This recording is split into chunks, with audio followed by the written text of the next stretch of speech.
आखिरकार पाकिस्तान को इतनी क्यों सुननी पड़ रही है बाकी देशों से। और कहा जाए तो अफगानिस्तान ने जिस तरह वहां युद्ध छेड़ा और अब तो वहां सीज फायर हो गई, लेकिन अब ट्रंप भी पाकिस्तान को तवज्जो दे नहीं रहे। बहुत कुछ चल रहा है इस वक्त जियो पॉलिटिक्स में, और भारत ने यूएन में किस तरह पाकिस्तान को लताड़ा, आज जानेंगे इस वीडियो में। बहुत कुछ चल रहा है इस वक्त जियो पॉलिटिक्स में, आइए जानते हैं क्या है पूरा मामला। खबर सामने आ रही है, भारत ने यूएन में लगाई पाकिस्तान को लताड़, पीओके का जिक्र कर दुनिया भर में यूं कर दी फजीहत। ये वही पाकिस्तान है जो पीओके के मामले में हमेशा स्ट्रिक्ट रहे, क्योंकि कहा जाए तो पीओके हमारा हिस्सा है और रहेगा, और इसे हासिल करने में कुछ ही समय लगेगा और हासिल भी हो जाएगा, क्योंकि भारत की इस समय जिस तरह वायुसेना है, थल सेना है, नौसेना है, उसको देखते हुए आने वाले समय में वास्तव में हम पीओके पर कब्जा कर पाएंगे। देखो खबर सामने आ रही है, यूएन में भारत के स्थायी प्रतिनिधि हरीश ने कहा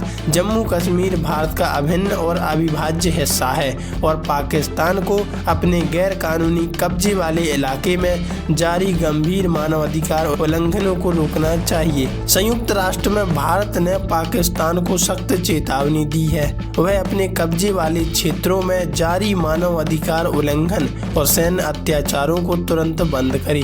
भारत ने कहा कि पाकिस्तान में लोकतंत्र जैसी अवधारणा विदेशी है, जबकि जम्मू कश्मीर के लोगों और भारत के लोकतांत्रिक और संवैधानिक ढांचे के तहत अपने मौलिक अधिकारों का उपयोग कर रहे हैं। भारत का पाकिस्तान को सख्त संदेश। संयुक्त राष्ट्र में भारत के स्थायी प्रतिनिधि परवथैनी हरीश ने शुक्रवार को यूएन सुरक्षा परिषद की खुली बहस में यह बयान दिया। उन्होंने स्पष्ट कहा कि जम्मू कश्मीर भारत का अभिन्न और अविभाज्य हिस्सा है और पाकिस्तान को अपने गैर कानूनी कब्जे वाले इलाके में जारी गंभीर मानवाधिकार उल्लंघनों को रोकना चाहिए। हरीश ने कहा कि हम पाकिस्तान से आग्रह करते हैं कि वह अपने कब्जे वाले इलाकों में से हो रहे मानवाधिकार के गंभीर उल्लंघनों को समाप्त करें। वहां के लोग लंबे समय से सैन्य दमन, कब्जे और अत्याचार के खिलाफ आवाज उठा रहे हैं। लोकतंत्र पाकिस्तान के लिए एक अजनबी विचार।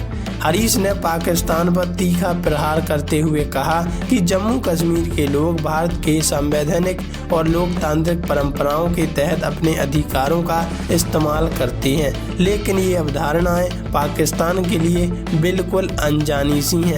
लेकिन ये अनजानापन उन्हें छोड़ना होगा और जल्द ही ये मानना होगा कि जो पीओके पर हम कब्जा किए हुए हैं वो असलियत में भारत का हिस्सा है। संयुक्त राष्ट्र में सुधार की मांग।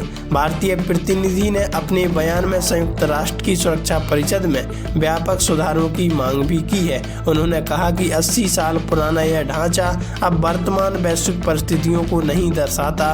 हरीश ने कहा आज का विश्व 1945 की तरह नहीं है। सुरक्षा परिषद की मौजूदा संरचना अब 2025 की चुनौतियों का सामना करने में सक्षम नहीं है। ग्लोबल साउथ को मिले अधिक प्रतिनिधित्व। हरीश ने यह भी कहा कि ग्लोबल साउथ विकासशील देशों की आवाज को वैश्विक निर्णय प्रक्रिया में अधिक महत्व दिया जाना चाहिए। उन्होंने कहा कि सुधारों में देरी करना विकासशील देशों के लिए नागरिक के साथ अन्याय है।